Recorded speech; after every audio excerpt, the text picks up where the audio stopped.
एक और बिल जो आज आने वाला है संसद में, जिसको लेकर खूब हंगामे के आसार हैं। गंभीर आरोप अगर हो और गंभीर आरोपों में गिरफ्तार कोई सीएम या मंत्री हो, उनको हटाने का बिल आज गृह मंत्री अमित शाह संसद में पेश करेंगे। 30 दिन जेल अगर गए हैं या उसका आपको सजा मिलती है तो कुर्सी जाएगी। ये बिल आज अमित शाह गृह मंत्री संसद में पेश करेंगे। हिमांशु, लेकिन सीपी राधाकृष्णन जो कि एनडीए के उम्मीदवार हैं, लेकिन संख्या बल में हम देखें तो जाहिर तौर पर एनडीए के ही उम्मीदवार की जीत दिखाई देती है। लेकिन कैसे ये दक्षिण भारत के उम्मीदवार दोनों तरफ से सामने आकर इस पूरे मुकाबले को दिलचस्प बना रहे हैं? देखिए, बिल्कुल दक्षिण भारत से जो है एनडीए के उम्मीदवार हैं सीपी राधाकृष्णन, तो दूसरी तरफ इंडिया ब्लॉक के जो उम्मीदवार हैं वो आंध्र प्रदेश से हैं, सुधाकर रेड्डी। तो कहीं ना कहीं भारतीय जनता पार्टी की कोशिश थी सुदर्शन रेड्डी। आप देखेंगे तो सीपी राधाकृष्णन को कैंडिडेट उतारकर भारतीय जनता पार्टी ने एक संदेश दिया। जो संघ और भारतीय जनता पार्टी के विचारधारा के मूल कार्यकर्ता और स्वयंसेवक है, उनको आगे लाया जाए संवैधानिक पदों पर, उसकी शुरुआत भारतीय जनता पार्टी की तरफ से हुई है।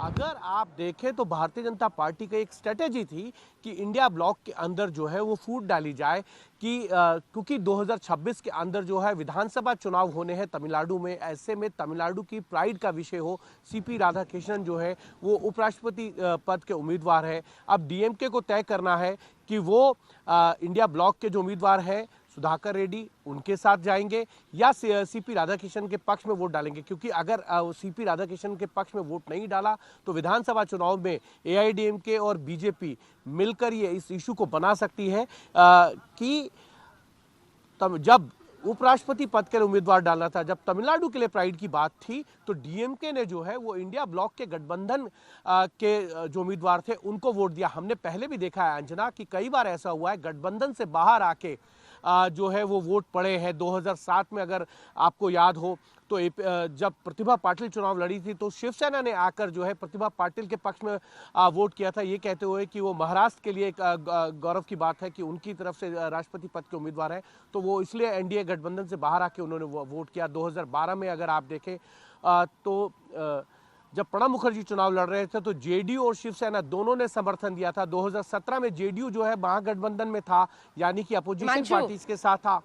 जी, एमके स्टालिन से राजनाथ जी ने बात की है, तमिलनाडु के हैं सीपी राधाकृष्णन। अजय आलोक भी हमारे साथ जुड़ गए हैं और अजय जी भी हमारे साथ यहाँ पर स्टूडियो में जुड़ गए हैं, इन सब के पास चलेंगे। लेकिन स्टालिन से बात की है, लेकिन क्या आपको लगता है कि इंडिया गठबंधन की तरफ से जिस प्रबल तरीके से स्टालिन लगातार बैटिंग कर रहे हैं, वो सीपी राधाकृष्णन का साथ सिर्फ इस बात पर दे देंगे कि वो तमिलनाडु के हैं और सुदर्शन रेड्डी जो हैं वो आंध्र प्रदेश के हैं? इसीलिए अगर आप देखेंगे तो सुदर्शन रेड्डी जो है वो आंध्र प्रदेश से है, जहां पर टीडीपी है। तो वो उसी खेल के अंदर जो है अपोजिशन जो है वो टीडीपी को भी फंसाना चाहता है कि देखिए आंध्र प्रदेश की प्राइड का विषय है, जब वो उम्मीदवार है तो टीडीपी जो है वो एनडीए के उम्मीदवार को समर्थन दे रही है। ये कहीं ना कहीं एक तरीके से एक दूसरे के खिलाफ स्कोर करने की कोशिश है और उस स्कोर के अंदर मुझे लगता है डीएमके जो है अब इंडिया ब्लॉक के साथ ही रहेगा और टीडीपी ने ये पहले ही स्पष्ट कर दिया है कि वो एनडीए के उम्मीदवार के साथ जाएंगे, चाहे वो किसी भी प्रदेश के हो। और वाईएसआरसीपी की तरफ से भी ये कहा गया है, जिसकी तरफ से ये खबर आ रही थी कि आंध्र प्रदेश से जब सुधाकर रेड्डी को उम्मीदवार बनाया तो एब्सटेन कर सकते हैं। जिस तरीके से 2022 में जगदीप धनखड़ को जब उपराष्ट्रपति पद का उम्मीदवार एनडीए ने बनाया था तो ममता बनर्जी ने एब्सटेन कर जो है एक तरीके से उनको समर्थन तो दिया था, लेकिन उनके खिलाफ वोट भी नहीं किया था, ना उनके पक्ष में वोट किया था। तो ये स्थिति जो है वो वाईएसआरसीपी के लिए थी। लेकिन वाईएसआरसीपी की सांसदों के जो बयान है उसमें ये कहा गया है कि वो एनडीए के जो उम्मीदवार हैं सीपी राधाकृष्णन, उनके पक्ष में वोट करेंगे। ठीक है, तो वाईएसआरसीपी ने भी साफ कर दिया है, टीडीपी ने भी अपने 16 सांसद जो लोकसभा में उनके साफ कर दिया है कि वो एनडीए के उम्मीदवार के साथ जा रहे हैं। लेकिन आपको बता देते हैं उपराष्ट्रपति पद के लिए आज जो चुनाव ये हो रहा है उसमें सीटों का खेल क्या कहता है, सीट जो है आंकड़े जो है वो क्या बताते हैं। कुल वोटर्स जो है अगर वो 788 है, 788, लोकसभा में 543, राज्यसभा में 245, चुने हुए 233 हैं, 12 मनोनीत है। वर्तमान वोटर जो है वो 781 ही है, उनमें से 7 नहीं है।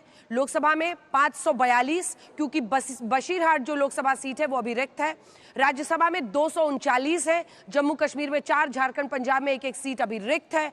बहुमत का आंकड़ा 391 है, 391, और एनडीए के सांसद है 422। लोकसभा के 293 293 और राज्यसभा में 129, जिसमें 7 मनोनीत मिलाकर हैं। इंडिया गठबंधन के पास 321 है, तो वो बहुमत के आंकड़े से दूर है। अन्य जो है वो भी हम आपको बता रहे हैं। अब अजय आलोक जी, आपके साथ शुरुआत करते हैं। देखिए, मामला होता है प्रतीकात्मक तौर से एक ऑपोजिशन रखने का। अब वो सीपी राधाकृष्णन के नाम पर नहीं मान रहे हैं और सुदर्शन रेड्डी कह रहे हैं, तो मतलब लोकतंत्र में होना चाहिए हर तरह की बात। और ऐसे में क्या आपको नहीं लगता ये स्वागत योग्य है, या आपको लगता है कि निर्विरोध ऐसे पद पर चुना जाना चाहिए? मानसिकता, अंजना जी, मानसिकता की बात है। अंजाम आपको भी पता है, आंकड़े आप भी बता रही हैं। अंजाम आपको भी पता है, आंकड़े आप भी बता रही हैं, पूरे देश को अंजाम पता है। लेकिन ये मानसिकता, इस मानसिकता पे चर्चा होनी जरूरी है। गालिब का एक शेर था, आग क्या खेल पतंगों ने समझ रखा है, आग क्या खेल पतंगों ने समझ रखा है, सबको अंजाम का डर हो, सबको अंजाम का डर हो, ये जरूरी तो नहीं। अंजाम का डर नहीं है, तो आप इनको निडर बता रहे हैं क्या? है ये उस अजय उपाध्याय जी को निडर बता बिल्कुल, मैं निडर नहीं, मैं फिदाइन बता रहा हूं। वो जानते बूझते ही काम कर रहे हैं, क्योंकि अपनी विचारधारा को, उस विकृत मानसिकता और उस विकृत विचारधारा को जिंदा रखना है, इसलिए काम किया गया है। आइए जरा जज साहब के बारे में थोड़ा संक्षिप्त परिचय लेते हैं। 1984 पे चलते हैं। भोपाल गैस ट्रेजेडी, जो पूरी लॉबी और कोटरी लॉयर्स की लगी थी जेम्स एंडरसन को बचाने के लिए और केस नहीं खोलने देने के लिए, सबसे सक्रिय भाई साहब थे। एक सलवा जुडुम, आज हमारे प्रधानमंत्री लाल किले से कहते हैं, गृह मंत्री कहते हैं कि 1 साल के अंदर नक्सलवाद का हम खात्मा कर देंगे। सलवा जुडुम पर बैन लगाने वाले सुप्रीम कोर्ट के सुपर जज यही थे। मुस्लिम रिजर्वेशंस को खारिज करते हैं, लेकिन तेलंगाना कास्ट सेंसस में जाके उसको कहते हैं कि देश का सबसे आधुनिक मॉडल है, जिसमें मुसलमानों को सारी रिजर्वेशन दी जाती है ओबीसी से छीन के। ये विचारधारा है, एक विचारधारा को रिप्रेजेंट करते हैं ये, जो इस देश से, इस विश्व की मानसिकता से नक्सलवाद और अल्ट्रा लेफ्ट लिबरलिज्म को खत्म नहीं होने देना चाहता है। ये डुप्लीकेसी है कांग्रेस पार्टी की। आप एक तरफ देश को आगे बढ़ाने की बात कर रहे हैं, विकसित की बात कर रहे हैं, कहें हाँ हम देश के सब कंट्रीब्यूशन में साथ दे रहे हैं। एक ऐसे व्यक्ति को आप उम्मीदवार बना रहे हैं जिसकी लीनिंग हमेशा से स्पष्ट रही है। ठीक है अजय उपाध्याय जी, मोर्चा संभालिए भाई। वो सीधा सीधा कह रहे हैं कि विचारधारा का समर्थन बाकी लोग कर रहे हैं सलवा जुडुम के खिलाफ, और एक खास विचारधारा, वो विचारधारा पर, आपके कैंडिडेट के विचारधारा पर सीधा प्रश्न कर रहे हैं। और क्या निर्विरोध ऐसे पद पर आपको नहीं लगता है कि ज्यादा बेहतर रहता? देखिए, आलोक जी ने जो बात रखी मानसिकता की, तो वाकई मानसिकता क्या है वो तो पूरा देश देख रहा है।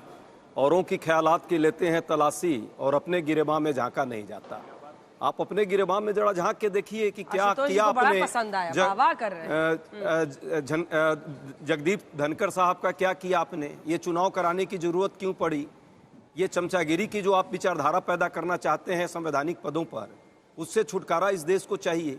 यदि आप सर्वमान्य कैंडिडेट चाहते थे तो वैसे व्यक्ति को आप लाते जिसमें सभी लोगों की आस्था होती। संवैधानिक पद था, आपने तो एक को लाया, वो बेचारा जब तक जी हुजूर बना रहा तब तक आपने उन्हें रखा।